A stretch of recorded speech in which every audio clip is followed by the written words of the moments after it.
പുറത്തെടുത്ത് അവന് തന്നെ കാണിച്ചു കൊടുത്ത്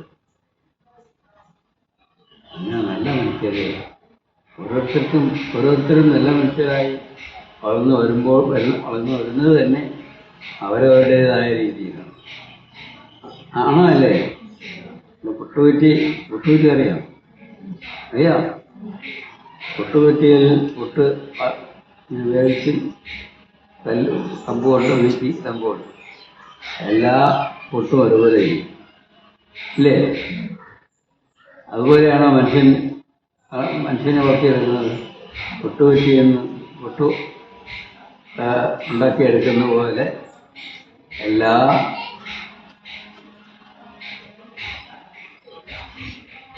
മനുഷ്യരെയും ഒരേ രീതിയിലാക്കി വളർത്തിയെടുക്കുക. അത് ശരിയാവോ? ഓരോ മനുഷ്യനും അവനവൻ്റേതായ രീതിയിലുള്ള വളർച്ചയുണ്ട്, വ്യക്തിത്വമുണ്ട്.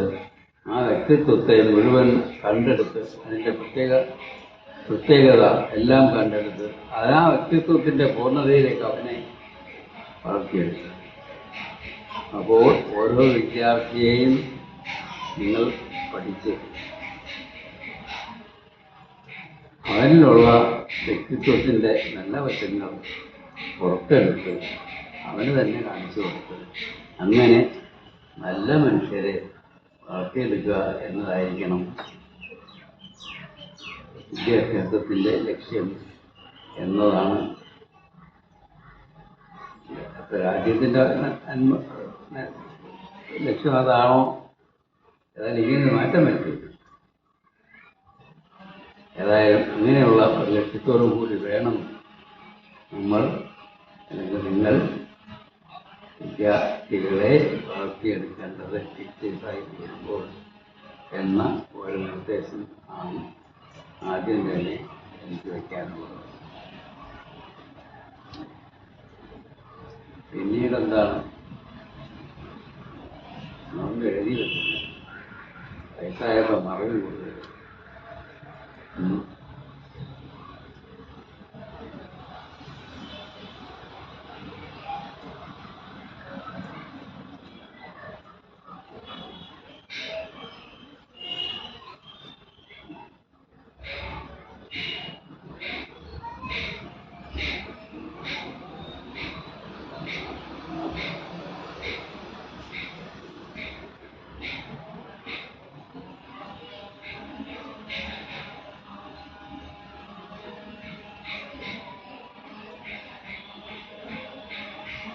അതാണ് സ്വാമി നമ്മുടെ പ്രിയപ്പെട്ട മറ്റൊരു മറന്നുപോയി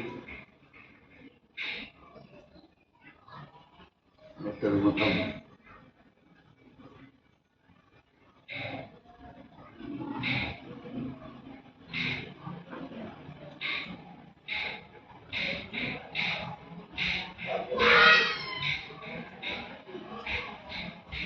അതാണ് പ്രധാനമായിട്ടും പറയണമെന്ന് ഞാൻ വിചാരിച്ചത്. മറന്നത് സ്വധർമ്മമാണ്.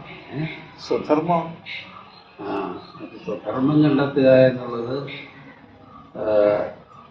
ഞാൻ നേരത്തെ പറഞ്ഞ ഓരോ വ്യക്തിയും അവനവൻ്റേതായിട്ടുള്ള രീതിയിൽ വളർന്നു വരുമ്പോൾ ആ ഓരോരുത്തർക്കും ആ വ്യക്തിത്വത്തിന് അനുസരിച്ചിട്ടുള്ള ഓരോ കാര്യങ്ങൾ ചെയ്യാനുണ്ടാവും ഇല്ലേ? ഒരാൾ ചെയ്യുന്നത് പോലെ ആയിരിക്കും ജീവിതത്തിൽ അയാളുടെ നന്മ വളർത്തിയെടുത്താലും അത് പ്രകടമായി സ്വന്തം ജീവിതമായി മാറുമ്പോൾ എന്തെല്ലാമാണ് അയാൾക്ക് ജീവിതത്തിൽ നല്ല കാര്യങ്ങൾ ചെയ്യാനുള്ളത്, ഏതൊക്കെയാണ് ഒഴിവാക്കേണ്ടത് എന്ന് അവരവർക്ക് തീരുമാനിക്കാൻ കഴിയും. അതിൽ സ്വധർമ്മം എന്ന ഒരു പ്രധാനപ്പെട്ട തത്വമുണ്ട്. സ്വധർമ്മവും പരധർമ്മവും ഇത് ഭഗവത്ഗീതയിൽ വരുന്ന ഭഗവത്ഗീതയിൽ ഡിസ്കസ് ചെയ്യുന്ന ഒരു വിഷയം പ്രധാനപ്പെട്ട തത്വമാണ്. ഓരോരുത്തരും അവരവരുടെ സ്വധർമ്മം കണ്ടെത്തി ആ സ്വധർമ്മത്തിന് ചേരുന്ന വിദ്യാഭ്യാസ രംഗം ഉണ്ടാക്കണം. പിന്നെ അതിന് ചേർന്ന തൊഴിൽ മാത്രമേ ജീവിതത്തിൽ സ്വീകരിക്കാവൂ. ഇപ്പോൾ നമുക്കറിയാം, കമ്പ്യൂട്ടർ എഞ്ചിനീയറിംഗ് ഒക്കെ പഠിച്ചാൽ വലിയ വലിയ കമ്പ്യൂട്ടർ കമ്പനികളിൽ എന്താണ് ഇപ്പോൾ എൻ്റെ പേര്,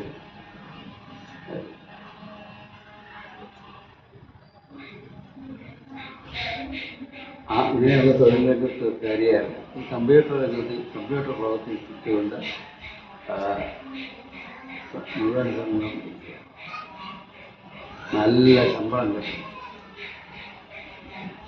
അത് ഈ ശമ്പളം വലിയ വലിയ ശമ്പളം കിട്ടുമെന്നുള്ളത് കൊണ്ട് ഇത് തൻ്റെ വ്യക്തിത്വത്തിന് ചേർന്ന തൊഴിലംഗമാണോ അല്ലയോ എന്നുള്ളത് ഓരോരുത്തരും മറന്നു. അവസാനം കുറച്ചുനാൾ ജോലി ചെയ്ത് കഴിയുമ്പോഴേക്ക് ആകപ്പാടെ വ്യക്തിത്വത്തിന് മരവിപ്പ് സംഭവിച്ചതുപോലെ അനുഭവപ്പെടും. വളരെ കാലം ഇങ്ങോട്ട് ഈ തൊഴിൽ ചെയ്തുകൊണ്ട് പോകാൻ സാധിക്കില്ല എന്നൊരവസ്ഥ. നിങ്ങൾക്ക് ആ തൊഴിൽ തുറന്നു പോകാൻ നേരത്തെ ഉണ്ടായിരുന്ന തൊഴിലുറപ്പോടുകൂടി ആ തൊഴിൽ ചെയ്യാൻ സാധിക്കുന്നില്ല എന്ന് വരുമ്പോൾ കമ്പനികൾ മത്സരങ്ങളെ പിടിച്ചുവിടും. പുതിയ ചെറുപ്പക്കാരെ കയറ്റും. പുതിയ ചെറുപ്പക്കാർക്ക് കൂടുതൽ തൊഴിലുറപ്പോടുകൂടി ജോലി ചെയ്യാൻ മനസ്സുണ്ടാവും. പിന്നെ മറ്റൊരു തൊഴിൽ കണ്ടെത്തി ജീവിക്കാൻ ഉള്ള ഒരു സാഹചര്യവും ഉണ്ടാവില്ല. ഇത് എങ്ങനെ സംഭവിക്കുന്നു എന്ന് ചോദിച്ചാൽ, തൻ്റെ വ്യക്തിത്വത്തിന് ചേർന്ന തൊഴിലാണോ താൻ ചെയ്യുന്നത് എന്ന് നോക്കാതെ പണം ഉണ്ടാക്കാൻ കഴിവുള്ള അതിനുള്ള അവസരം ഉണ്ടാക്കി തരുന്ന ഒരു തൊഴിലാണ് തൊഴിൽ രംഗം പഠിച്ച് അതിൽ തൊഴിൽ നേടി പണം ഉണ്ടാക്കാൻ സംഭവിക്കുന്ന ഒരു മാനസിക പ്രശ്നമാണ്. ഇതിനെന്താണ് പരിഹാരം എന്ന് ചോദിച്ചാൽ, ഓരോ വ്യക്തിയും മറ്റാർക്കും തീരുമാനിക്കാൻ സാധിക്കില്ല. ഓരോരുത്തർക്കും അവരവരുടെ വ്യക്തിത്വത്തിനനുസരിച്ചുള്ള തൊഴിൽ കണ്ടെത്താൻ, തൊഴിൽ രംഗം കണ്ടെത്താൻ ആ വ്യക്തിക്ക് കഴിയണം. ആ വ്യക്തിക്ക് കഴിയത്തക്കവണ്ണം അതിന് സഹായിക്കുന്ന വിദ്യാഭ്യാസം നമ്മൾ നൽകുകയാണ്. എങ്ങനെ കണ്ടെത്തും ഓരോ വ്യക്തിയും? മറ്റൊന്നുമില്ല, ഏത് തൊഴിൽ രംഗത്താണ് ഏർപ്പെടുമ്പോഴാണോ അവരവർ ആ തൊഴിൽ ചെയ്യുന്നതിൽ ആനന്ദം കണ്ടെത്തി സമയം പോകുന്നത് അറിയാതെ അത് ചെയ്തുകൊണ്ടിരുന്നു പോകുന്നത്, ആനന്ദിച്ച് ആയിരിക്കും ഇപ്പോൾ അത് ചെയ്യുന്നത്. അത് സ്വധർമ്മമാണ്. മറിച്ച് നല്ല പണം കിട്ടുന്നതായ ഒരു തൊഴിൽ കണ്ടെത്തി, പക്ഷേ 8 മണിക്കൂറോ 10 മണിക്കൂറോ നമുക്ക് അവിടെ ഇരുന്ന് ജോലി ചെയ്യാം. ഞാനിത് ഇത്രയും മണിക്കൂർ ഇവിടെ ഇരുന്നുകൊണ്ട് ചെയ്യാമല്ലോ ഇത് എന്നുള്ള മനോഭാവത്തോടു കൂടി സമയം കൊല്ലുന്ന രീതിയിൽ ജോലി ചെയ്യുകയാണെങ്കിൽ അത് പരധർമ്മമാണ്. ഭഗവത്ഗീത പറയുന്നു, സുധർമ്മേ നിധനം ശ്രേയ പരധർമ്മോ ഭയാവഹ. സ്വധർമ്മം തൻ്റെ വ്യക്തിത്വത്തിന് ചേർന്നതായ തൊഴിൽ ചെയ്യുന്നതിൽ നിരതരായിരുന്നുകൊണ്ട് ജീവിക്കുവാൻ സാധിക്കുകയാണെങ്കിൽ ആ രംഗത്തിരുന്നു കൊണ്ട് ആ മരിച്ചു പോകാൻ ആയാൽ പോലും അത് ശ്രേയസ്കരമാണ്. അതേസമയം തനിക്ക് ചേരാത്ത വ്യക്തിത്വമാണ്, വ്യക്തിത്വത്തിന് ചേരാത്ത തൊഴിലംഗമാണ് കണ്ടെത്തി ചെയ്യുന്നതെങ്കിൽ, ആ തൊഴിലാണ് ചെയ്യുന്നതെങ്കിൽ